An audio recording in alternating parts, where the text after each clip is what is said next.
Friends, नमस्ते and welcome back to my channel Barewal Rashmi. So friends, आज जो वीडियो मैं आप लोगों के लिए लेकर आई हूँ बहुत ही प्रैक्टिकल है और घर से रिलेटेड कुछ ऐसे हैक हैं जो बरसात के दिनों में या उमस वाली गर्मियों के दिनों में आपके लिए बहुत ज़्यादा हेल्पफुल होंगी। तो चलिए स्टार्ट करते हैं बिना देरी के। प्लीज़ वीडियो को स्किप मत कीजिए, पूरा वॉच कीजिए, उसके बाद आप लाइक का बटन क्लिक ऑन करिए। तो बिना देरी के आज की वीडियो हम स्टार्ट करते हैं। मार्केट से जब हम इस तरीके से घेवर लाते हैं, वो किसी भी शेप में होता है, लेकिन बच्चे क्या काम करते हैं, इधर से तोड़ा उधर से तोड़ा। यदि आप चाहते हैं एक पर्टिकुलर शेप बनी रहे तो आप इस तरीके से काट के रख दीजिए फ्रिज के अंदर। तो जब आपके बच्चों का मन करेगा उठाकर खा लेंगे। अदरवाइज बच्चे इस तरीके से तोड़ते हैं कि फ्रिज के अंदर भी घेवर के कण गिर जाते हैं। बारिश के दिनों में फ्रेंड्स अक्सर हमारे गले में हल्की सी खराबी हो जाती है, तो जब हम सुबह को उठा करते हैं तो हमारा काग गिर जाता है। इसके लिए कोई दवाई नहीं होती है, पर अगर आप सुबह की चाय में तुलसा जी डाल देते हैं, तुलसा जी की कुछ पत्तियां, तो आपके गले को काफ़ी राहत मिलेगी। इसी तरीके से कभी कभी हम गर्म दूध का इस्तेमाल कर लेते हैं और हमारी मलाई बिखर जाती है। उस मलाई को यदि आप किसी चाय की छलनी से छान के शिफ्ट करेंगे दूसरे बर्तन में, तो आपकी सारी मलाई दूसरे बर्तन में भी आ जाएगी और चाय की छलनी को आप तुरंत चाय के भगोने में डाल दीजिए। तो जो भी चिकनाई आपकी चाय की छलनी के ऊपर लगी है, वो चाय की छलनी भी साफ हो जाएगी। नेक्स्ट बात आप लोगों के साथ शेयर कर रही हूँ, किचन के अंदर खड़े होके टाइम को वेस्ट मत कीजिए। उस टाइम का यूज भी करना जरूरी है।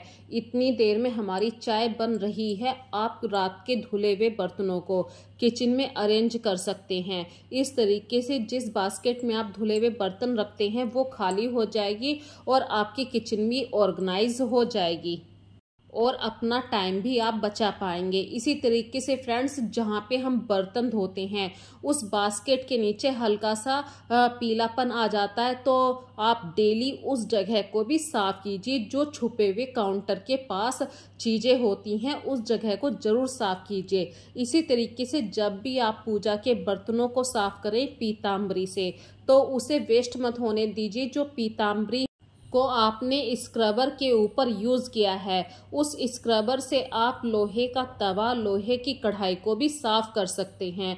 बहुत ही आसानी से आपका लोहे का तवा साफ हो जाएगा, यहाँ तक कि लोहे की कढ़ाई भी साफ हो जाएगी। बस आपने सिर्फ एक लोटे को साफ करने के लिए पीताम्बरी को यूज किया था और उसी स्क्रबर से लोहे की कढ़ाई भी साफ हो गई और तवा भी साफ हो गया।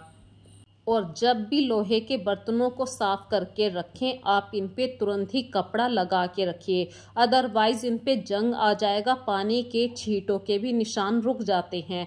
तो बरसात के दिनों में इन छोटी छोटी बातों का ध्यान रखना जरूरी है। इसी तरीके से फ्रेंड्स, बरसात के दिनों में जुलाई से लेके अगस्त सितंबर तक के महीने में हमारे किचन में जिन मसालों का बहुत ही लंबे समय बाद यूज होता है, उनको ध्यान से रखिए। यदि आपको वॉश करने की जरूरत पड़े तो उन मसालों को, जैसे कि धनिया हो गया, सौंफ हो गई, इन्हें धो के तुरंत ही पानी से धो के तुरंत ही सुखा दीजिए। इतनी अच्छी धूप निकलती है कि 5-6 घंटे के अंदर बिल्कुल कड़क तरीके से हमारा मसाला सूख जाता है। जैसे कि ये सौंफ है। सौंफ को अक्सर हम महीने में जब भी यूज़ करते हैं जब हमें चटनी बनानी होती है, अदरवाइज ये स्पाइसेस ऐसे ही रखे रहते हैं। तो सौंफ को यदि लंबे समय तक यूज़ करना है, या तो इसे हल्का सा रोस्ट कर लीजिए या फिर इसे टाइम टू टाइम साफ करते रहिए। ध्यान रखिए इसमें कीड़ा ना पड़ जाए। और आप इसे, यदि कीड़ा पड़ गया है तो आप इसे धूप में सुखा दीजिए। थोड़ा सा इसे जल्दी से जल्दी, सिर्फ 5-6 सेकंडों में ही आपको इसे धोना है और तुरंत ही इसे सुखा देना है किसी साफ कपड़े पर। इस तरीके से हमारी सौंफ बिल्कुल पहले जैसी, नई की नई जैसी हो जाएगी, जैसे कि अभी अभी ताजी सौंफ आपने यूज करनी शुरू करी है। ये ट्रिक आप लोगों को कैसी लगी मुझे कमेंट सेक्शन में प्लीज जरूर बताइए। चलिए बात करते हैं अगले हैक की, जो बहुत ही ज़्यादा इफ़ेक्टिव है और आप लोगों ने सुना भी होगा, देखा भी होगा और करा भी होगा। अक्सर हम लोगों के पास कुछ ऐसे प्लांट होते हैं जो हमारे दिल के काफ़ी करीब होते हैं, लेकिन ये जो मई जून के बाद की गर्मी होती है, इस गर्मी में ये प्लांट मर जाते हैं। तो इन प्लांट को आप बचाना चाहते हैं तो इन्हें दोबारा से मिट्टी के अंदर लगा दीजिए, जड़ के सहित। जैसे ही आप दूसरी जगह से जड़ उखाड़ेंगे, तुरंत इन्हें जड़ सहित लगा दीजिए और शैडो में रखिए। पानी का ध्यान रखिए, सुबह शाम पानी जरूर दीजिए, धूप से बचाना है। तो आप ऐसे प्लांट्स को लंबे समय तक बचा पाएंगे। इसी तरीके से अगला हैक आप लोगों के साथ शेयर कर रही हूँ। जो हमारे घर में फिनाइल की गोलियां होती हैं, ये हम कपड़ों के अंदर भी रखते हैं ताकि कपड़ों के अंदर कोई भी कीड़ा ना लग जाए, कपड़ों में बहुत अच्छी स्मेल भी बनी रहे। लेकिन ये इतनी ज़्यादा इफ़ेक्टिव होती है बरसात के दिनों में जो कीड़े मकोड़े आ जाते हैं। तो इसके लिए इस कपूर की गोली का देखिए मैं कैसे यूज़ करती हूँ। यदि आपके पास काव डंक नहीं है, मतलब गाय के गोबर का कुछ भी ऐसा सूखा हुआ नहीं है, तो आप किसी दीपक को, जो दिवाली वाले दीपक होते हैं, उसे डायरेक्ट गैस पे रखिए, गर्म कीजिए। काफ़ी गर्म करना है आपको। और जब ये हाई फ्लेम पे बहुत अच्छी तरीके से लाल हो जाए, उस दीपक के अंदर आपको पिसी हुई फिनाइल की गोली को डाल देना है। जैसे आप डालेंगे, फिनाइल की गोली एक लिक्विड रूप में चेंज हो जाएगी। ये देखिए। इसे और इफेक्टिव बनाने के लिए इसमें लौंग की 5-6 कलियां डाल दीजिए। लौंग की स्मेल और फिनाइल की गोलियों की स्मेल से जो धुआं बनेगा, इस धुएं की स्मेल से लीजर्ड है, घर में कोई भी मतलब बाहर से मक्खियाँ आती हैं, मच्छर आते हैं, सब दूर भाग जाते हैं। तो ये बहुत ही जीरो कॉस्ट वाला हैक है। अक्सर हम सभी के घरों में फिनाइल की गोलियां भी मिलती हैं, कपूर भी मिलती है और लौंग भी रखी हुई रहती है। तो अब से ना तो बाजार से आप कोई भी ऐसा सामान खरीद के लाइए, इस पे खरीदिए कि भाई मुझे घर से मक्खी मच्छर भगाने हैं। तो घर का ये एक जुगाड़ है, इस जुगाड़ को आप ज़रूर यूज़ करके देखिए, बहुत ही इफ़ेक्टिव है। बिल्कुल भी घर में मक्खियाँ भी नहीं आती हैं, क्योंकि कपूर की और लौंग की जो स्मेल होती है वो पूरे घर में इतनी जल्दी फैल जाती है और मक्खियों को ये स्मेल बिल्कुल पसंद नहीं होती। तो फ्रेंड्स, अब बात करते हैं अगले हैक की। अक्सर बरसात के दिनों में आप मैदा यूज़ करते हैं, जैसे कुछ भी बनाना हो, फेस्टिवल का सीज़न चल रहा है, अक्सर हम मैदा की कुछ ना कुछ चीज़ें बनाते रहते हैं। लेकिन मैदा एक ऐसी चीज़ है, यदि इसे 15 दिन के लिए भी आपने बिना छेड़े ऐसे ही डिब्बे को रख दिया, तुरंत इसके अंदर कीड़ा पड़ जाता है। तो आपको 15 दिन के अंदर अंदर 2 बार ऐसे इसे छान के रखना है। इसी तरीके से हमारे घर में चावल होते हैं, आटा, चावल, इन चीज़ों को धूप नहीं लगाई जाती है। जैसे ही आप छान के रखें, कंटेनर को साफ करके फिर से इस मैदा को उसी डिब्बे में भर दीजिए। लेकिन एक ट्रिक जरूर यूज़ कीजिए, तेज पत्ता, लौंग आप किसी खुले कंटेनर में रखिए और मैदा के साथ इस तरीके से मिक्स करके रख दीजिए। अब कभी अगर आपका डिब्बा भी तिरछा हो गया तो लौंग भी आपकी छोटे से कंटेनर के अंदर ही रहेगी। ये हैक आप लोगों को कैसा लगा प्लीज़ ज़रूर बताइए मुझे।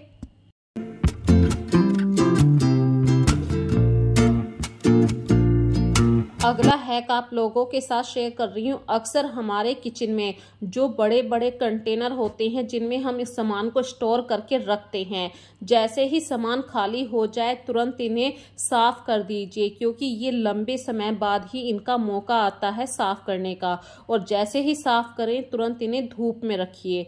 अगला हैक आप लोगों के साथ शेयर कर रही हूँ तारपीन के ऑयल की। तारपीन का ऑयल इतना ज़्यादा इफ़ेक्टिव होता है मक्खियों को घर से दूर भगाने के लिए। और कुछ ऐसे सरफेस होते हैं हमारे घर में जहाँ पे अक्सर डस्ट भी आती है, कुछ ऐसे निशान लग जाते हैं ऑयल के, और ऐसा चिकट चिकट हो जाती है हमारे घर में, क्योंकि अक्सर हम हाथों पे कुछ ना कुछ हमारे हाथों पे लगा ही रहता है किचन से रिलेटेड। और उन्हीं हाथों से हम आके कभी कभी टीवी को चला देना, किसी कांच वाले सरफेस को छू लेना, टेबल को छू लेना, तो वहाँ पे एक चिकट से इकट्ठा हो जाती है। जैसे कि इलेक्ट्रॉनिक वाला सामान होता है, यहाँ पे हम सर्फ से भी साफ नहीं कर सकते हैं, पानी का भी यूज नहीं हो सकता क्योंकि बिजली का सामान है यहाँ पर। तो आप ऐसी जगह तारपीन के ऑयल से साफ करके देखिए, सारी चिकट कपड़े के ऊपर आ जाएगी। ये हैक बहुत ही ज़्यादा इफेक्टिव है। अक्सर बरसात के दिनों में मैं इस हैक को ज़रूर यूज़ किया करती हूँ। बारिश के दिनों में ही इसी तरीके से फ्रेंड्स हमें अपनी डाइनिंग टेबल को भी टाइम टू टाइम साफ करना होता है। यदि हफ्ते में 2 बार आपको टेबल कवर बदलना पड़े तो बदल दीजिए। और मैं यहाँ पे कहना चाहूँगी, ज़रूरी नहीं है कि आप टेबल मैट का ही यूज़ करें।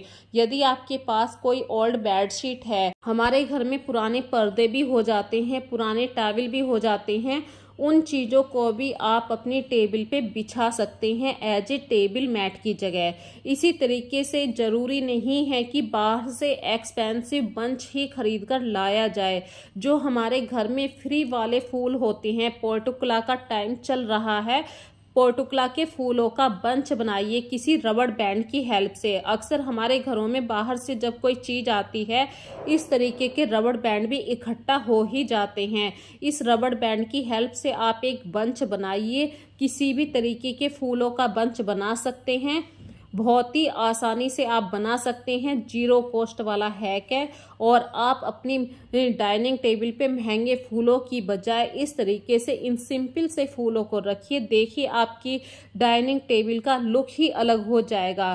तो कभी कभी इस तरीके के हैक भी हमारी लाइफ को बहुत ज़्यादा प्रैक्टिकल और इफ़ेक्टिव बना देते हैं। अक्सर इन चीज़ों से हम सीखा ही करते हैं। और चीज़ों को ज़रूरी नहीं है कि आप हमेशा नई चीज़ें ही रखें। जो आपके घर में पुरानी चीज़ें हैं उन्हें इधर से उधर करिए, आपका घर भी क्लीन रहना शुरू हो जाएगा। और हमारे घर में जो नेचुरल प्लांट हैं, जो इंडोर वाले प्लांट हैं, आजकल इतनी तेज़ धूप हो रही है कि आप इन्हें डायरेक्ट सनलाइट में नहीं रख सकते, अदरवाइज ये जल जाएंगे। तो इन प्लांट्स की आप टाइम टू टाइम केयर ज़रूर कीजिए। किसी कपड़े से इनकी पत्तियों को साफ कीजिए और मिनिमम से मिनिमम पानी दीजिए, क्योंकि हवा के अंदर पानी बहुत ज़्यादा है। तो इन पौधों को ज़्यादा पानी की ज़रूरत नहीं होती है। तो फ्रेंड्स, आज की वीडियो में बस इतना ही। आई होप आपको पूरी वीडियो पसंद आई होगी। जितने भी हैक मैंने आप लोगों के साथ शेयर किए हैं, तो इस वीडियो को ज़्यादा से ज़्यादा लाइक कीजिए, शेयर कीजिए। फिर मिलेंगे एक नई वीडियो में। तब तक के लिए फ्रेंड्स, बाय बाय।